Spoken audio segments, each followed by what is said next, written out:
नाशिकच्या नांदगावमध्ये पेट्रोल डिझेलचा तुटवडा होणार असल्याच्या अफवेनं मोठी खळबळ उडाली। रात्रीपासूनच पेट्रोल पंपांवर वाहनधारकांनी आणि नागरिकांनी हांडे आणि टाक्या आणि सोबतच कॅन घेऊन मोठी गर्दी केली होती। शेती कामासाठी आणि भविष्यातील टंचाईच्या भीतीपोटी गरजेपेक्षा जास्त इंधन खरेदी करण्यासाठी झुंबड उडाली आहे। समाज माध्यमांवर पसरणाऱ्या अफवेमुळे निर्माण झालेल्या गोंधळात वाहनांच्या लांबच लांब रांगा बघायला मिळतात।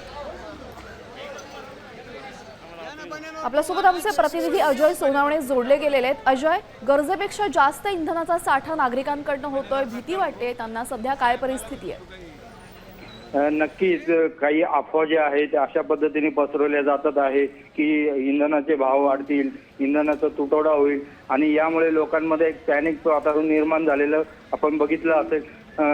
त्यामुळे रात्रीतनं अचानक पेट्रोल पंपांवरती मध्ये नाशिक जिल्ह्यातल्या ग्रामीण भागातल्या सर्वच ठिकाणी या सगळ्या असे प्रकार आता बघायला मिळते आणि आपल्याला पुरेसे पेट्रोल मिळणार नाही किंवा शेतीचे कामं चालू आहे, कांद्यांनी ट्रॅक्टर भरून न्यायचे तर पेट्रोल डिझेल मिळणार नाही। या धास्तीमुळे नागरिक जे आहे मिळेल त्या वस्तू घेऊन पेट्रोल पंपावर जातात आहे आणि डिझेल पेट्रोल खरेदी करायचा प्रयत्न करत असल्याचे चित्र पाहायला मिळते। नक्कीच, धन्यवाद अजय आपण दिलेल्या सविस्तर माहितीबद्दल। लाइन लाओ रे।